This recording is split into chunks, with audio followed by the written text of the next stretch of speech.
Welcome to Bucharest, this amazing capital of the NATO and EU member and ally Romania. I'm here at the main square in front of this famous parliament building, and it's night because there was no highway, so I came late from Bulgaria, where I had to continue my protest tour against the Austrian Veto. And I repeat here, Mr. Karl Nehammer, Chancellor of Austria, Prime Minister, it's utterly wrong what you have done, and please withdraw this veto right for the 9th of February 2023 Euro Council.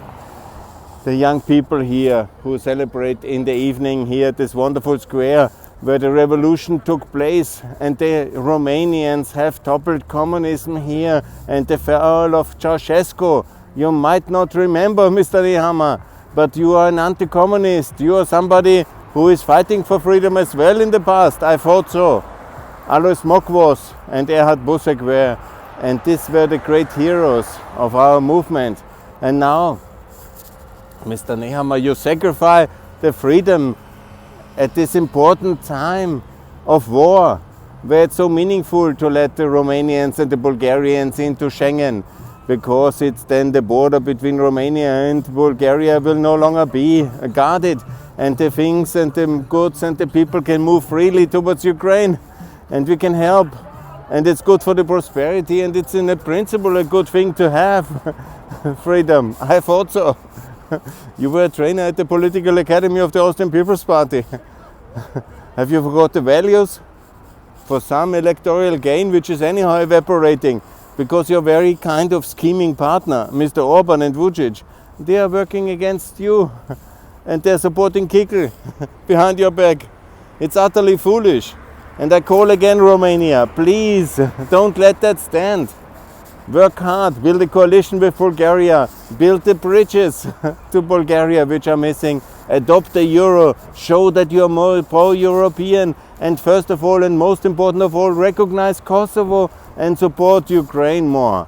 Buy infrastructure links with Odessa and build the highways, railways and energy infrastructure needed for Moldova and for Ukraine, and for, of course, as well for Georgia, and Romania is doing a lot of that. And that's very good. Austria is here to fail, and you have to fight Austrian neutrality, because it's the core of the problem. Mr. Schüssel, after his 2006 defeat, he went to the Russians, and this neutrality gives Austria always this kind of excuse to be soft and nice to the Russians.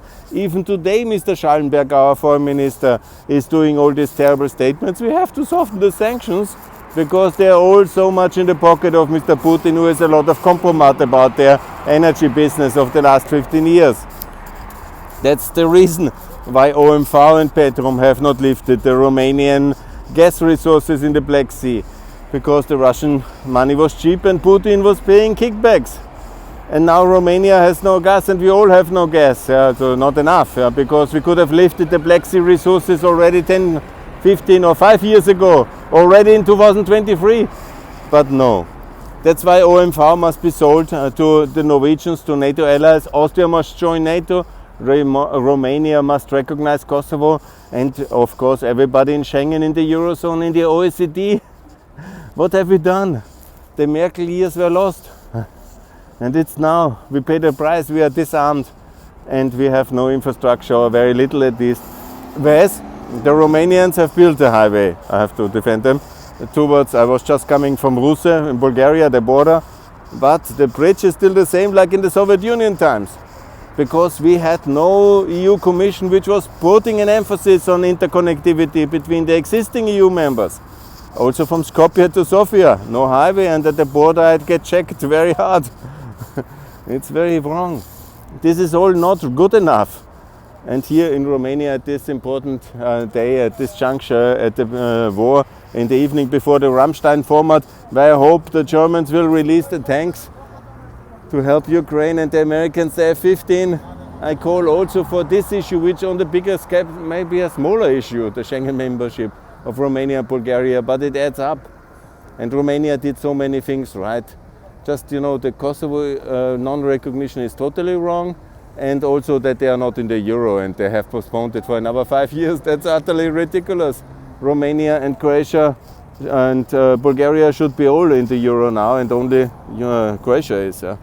and I'm actually advocating when I'm surviving this nightly party here, because the youth of Bucharest has here an evening party, but I had no other time slot than to do that, and I will continue here at basically the monument of the end of Ceausescu. I will say it very loud that also they could do some better city planning here than to have a gigantic parking space in the center of town.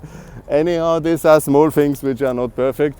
The bigger picture is that Romania is an amazing boom town. It has 9 times more GDP, as I have said, from 37 in 2000 to close to 300 in next year. This is an amazing success, 9 times more, and they should also make some regulation against speed races of the youth. Anyhow, enough for now. I will also have a little bit of time tomorrow, and I will show you the city with daylight, but it's simply amazing.